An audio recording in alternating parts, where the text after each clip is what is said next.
अक्सर ये देखा जाता है कि भारत के प्रधानमंत्री जनता के साथ संवाद करते हैं। ये कोई नई बात नहीं है, वो लगातार जनता के साथ संवाद करते रहते हैं और जो भी चीजें होती हैं उनसे जनता को रूबरू कराते हैं। हाल ही में प्रधानमंत्री श्री नरेंद्र मोदी जी ने जनता से कुछ निवेदन किए। जैसे उन्होंने कहा कि विदेशी यात्राएं अगर जरूरी नहीं है तो ना करें, सोना वगैरह यानी कि गोल्ड को ना खरीदें, कम से कम फ्यूल को का उपयोग करें, यानी कि आप घर से ही काम करें, कंपनियां या कहीं जाने की जरूरत ना है। मतलब तमाम ऐसी चीजें उन्होंने जनता से दरखास्त की कि इन चीजों पर आप थोड़ी बहुत कमी लाएं। लेकिन कुछ लोग ये समझने में थोड़ा सा उन्हें दिक्कत हो रही है कि ऐसा क्या कारण है कि सोना ना खरीदें, मतलब गोल्ड ना खरीदें।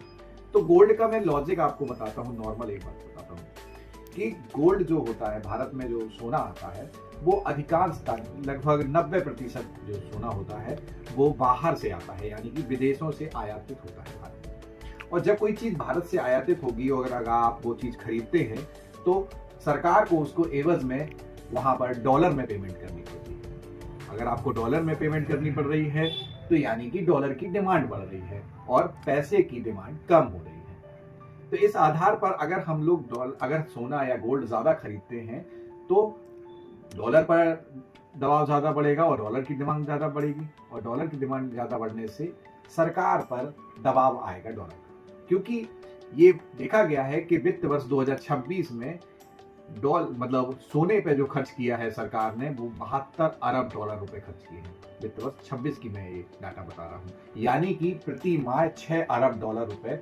सोना पर खर्च किया गया है। अगर हमने थोड़ा भी इसमें कमी लाई, सोना की खरीद में कमी लाई, तो हम लगभग 20 से 25 अरब डॉलर बचा सकते हैं। तो कोशिश करें कि गोल्ड को ना खरीदें, क्योंकि बाहर से आयातित चीजों पर अगर हम लोग खरीदेंगे तो सीधी बात है डॉलर की डिमांड बढ़ेगी, और डॉलर की डिमांड बढ़ने के कारण अर्थव्यवस्था को नुकसान होने की संभावना बनी रहती है।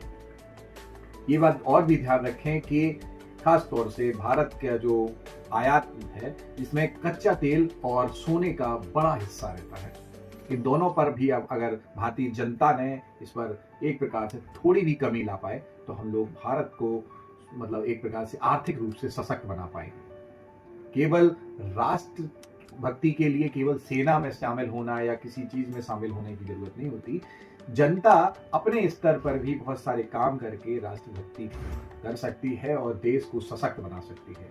तो प्रधानमंत्री मोदी जी ने जो अपील की है उस पर हमें ध्यान देना चाहिए और कोशिश करनी चाहिए कि बहुत सारी चीजें हम उसमें कमी लाएं, ताकि हमारा देश सशक्त बने, राष्ट्र मजबूत हो और हम आराम से अपना जीवन जैसे जीते थे वैसे जी पाए।